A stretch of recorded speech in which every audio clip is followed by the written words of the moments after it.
It is a very compelling word the church sets before us today. This word of Jesus that begins, "Come to me, you who are weary, and I will give you rest." For about 50 or more years now, I have been fascinated by these words. And I suspect that many of you have learned them, maybe even memorized them when you were young. They sound very important, don't they? Very inviting. And they seem to say precisely what Jesus was all about, and why we call it gospel, good news. I wish I had chosen these words as my confirmation text. Maybe some of you did. One man who did says that every child and every adult rightly responds to these words of Jesus. And he says both primitive people and sophisticated people are rightly grasped by them. So hear them again, if you will. Jesus says, "Come to me, all you who are weary and are carrying heavy burdens, and I will give you rest. Take my yoke upon you and learn from me, for I am gentle and humble in heart, and you will find rest for your souls. For my yoke is easy, my burden is light." These words don't mean what we may at first think they mean, and perhaps even wish they meant, namely that religion is easy, that grace is cheap, that there's really nothing for us to do because Jesus has done it all. In fact, they mean quite something else, something we may wish they didn't mean. Namely, that we do have a task, and we maybe even have a burden, that there is much that we must do, and that we have a calling to do it, and to do it well. But also that there is a better and a worse way to do it, and Jesus wants to help us find the better way. So first, let's try to clarify the imagery here. It's easy for us to think of a yoke as a burden, as a confinement, as something heavy. But oxen know, and I suspect every farmer here today knows, that a yoke is meant to make it easier, not harder, to pull a load. It's a device that rests on the shoulders of the ox, and if it fits well, it doesn't add to the burden, but it makes the burden lighter, easier to pull. Of course, if it doesn't fit well, then it's something like a pair of shoes that pinches. The yoke becomes a pain. But Jesus is offering us here a yoke that does fit. A yoke that rests easy on our shoulders. A yoke that feels good and right rather than painful. A yoke that will make it easier for us to pull the load. Now, what is the load? What is the load that every one of us has to pull? In a simple word, it is our life. Jesus wants to help us live our life. Jesus wants to help us live our life well. Life is a huge gift, of course. Think where we would be without it. But sometimes this huge gift becomes also a huge burden, full of difficulties, even to the point where, like many an ox, we may want to say, "I can't do it anymore. I can't go on." Our difficulties may be external. They may be sicknesses and diseases that come at us. They may be wars that we have to contend with. They may be hurricanes or tornadoes that frighten us and that we have to prepare for. There are plenty of difficulties that lie outside us, but there are also difficulties that reside inside us. Doesn't St. Paul speak for all of us today when he says, there's something strange going on inside me? The good that I want to do, I so often don't do. And the evil that I really don't want to do, I so often find myself doing. That puzzle, you see, that perplexity, that struggle and conflict runs right through all of us. One writer calls it a virus that lies in our deepest cavities. Anne Patchett, in a book that the book club read last month, describes one of her characters by saying, Beverly made life difficult for herself for no good reason. She says we tend to think of our problems always as being something outside us that come at us from the outside, the fears that are engendered in us by the daily news and by other media, making us worry, but worry, she says, about the wrong things. Whereas instead we carry our difficulties and our problems inside of us and we carry them with us wherever we go. In Beverly's case, from one marriage to another, from one relationship to another, from one job to another, from one career and one neighborhood to another. Because the problem, so much of it lies inside us. There's something strange going on inside us. The good that we want to do, we don't do. The evil that we don't want to do, we do.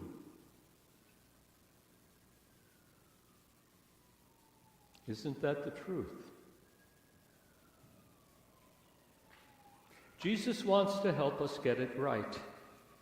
He doesn't just want to forgive us our wrongs, but beyond that forgiveness, he wants to help us get it right. If this split didn't exist within us, if life were never a burden, we wouldn't need a yoke. In fact, we wouldn't need Jesus. Life would simply be what it is. We all would be happy and content with it, and we would be happy and content even with ourselves. But it is the experience of every one of us, they tell us, that while it is a huge gift, life also becomes a huge struggle, a heavy burden, a load. And Jesus comes to us in this perplexity, and he offers us help. He offers us a yoke that fits. Now notice, Jesus doesn't just snap his fingers and make our difficulties and our conflicts and our problems go away. Maybe in response to our fervent prayers, we sometimes like to say. That isn't the way. Jesus is our Savior. Christians have as many difficulties and problems and conflicts, internal and external, as anybody else. And I'll bet you have noticed that. But what Christians also have, what Jesus is offering us here, is a yoke that fits. So now our final question. What is that yoke? Is it a new religion? So that now you and I can walk out into the world of world religions and say, my religion's better than yours? Is it a new set of commandments for us to obey? Is it a new set of teachings, doctrines that we must believe? No, it is not. And in a word, it is the grace of God that is available to all of us. That is the yoke that Jesus is pointing us to and offering us. The grace of God that is available to all. The good news that you don't read very often in the daily newspaper. The news that we are not all alone with our burdens and our problems and our difficulties. That God hasn't given us our life and then walked away, but that God continues to work steadily in our lives and in our world, healing us. Have you noticed that? Helping us, guiding us, enabling and empowering us to live our lives and to live them well, enabling and empowering us to do the good and to not do the evil. You know what makes people weary? It's living against the grain of our created nature and against the grain of our true calling. Jesus is inviting us away from the contradictions and the incongruities of our life, not to a free lunch, but to a yoke that fits. Jesus is being gentle and humble with us and is calling us away from the way the mad world wants us to be into his way. And maybe you remember that one of the first names for our religion was the Way. Christianity is rightly named the Way of Jesus. A life of well-being with one another and with him, who is one with the Father, who is one with God. He's inviting us into his gentleness and his humility. He's inviting us away from our overly busyness and our too great anxiety, inviting us to trust not our own devices, but inviting us to trust the abundance of creation and the abundance of God's gift to us, bringing our daily lives into congruity with our true self. Jesus is risen from death, that courageous death to the hostilities and the contradictions of this world. Jesus is risen from death, and there is now pouring through the world the resurrection power of new life, the Pentecost power of new spirit and new breath that God gives steadily into the world and into people's lives, and particularly into the lives of people who accept the invitation to wear the yoke and to walk in the way of Jesus. This is the truth that makes us free. Free for good work and free for good rest. Free for joyful humility and free for glad generosity. Free for genuine love and for realistic hope for ourselves, for our world. This is the truth that makes us free to live in the gospel of the one who is not being tyrannical with us, but who is being gentle and humble. Free from the daily, free to get our daily brooding and our daily planning in sync with our true selves and our true God.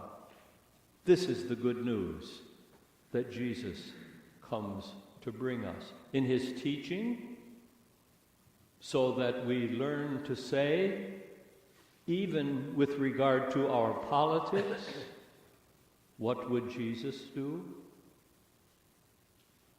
Refugees and immigrants all over the place, driven from their homes and dislocated, and Jesus talks to us about welcoming the stranger. discrimination of race, discrimination of religion. What an embarrassment this nation can become in the face of the world. Income inequality coming out of our ears, so that we have to ask, what would Jeremiah say? So that we have to ask, what would Jesus do? This is the good news that Jesus brings us both in his teaching and in his dying and rising. That God does not abandon you to life, and God does not abandon you even to death. But God stays with you like a yoke that fits, to help you carry the burden of life with its problems and its difficulties, to help you live your life and to live it well. So as you come to the table now, to this meal of bread and wine, this meal of Jesus' body and blood, see him, taste him, hear him, feel him inviting you more than ever before into his way and his truth and his life. See him, taste him, feel him, hear him, inviting you more than ever before into the way and the truth about your life. Day by day, oh dear Lord, 3 things I pray: to see you more clearly, to love you more dearly, to follow you more nearly, day by day.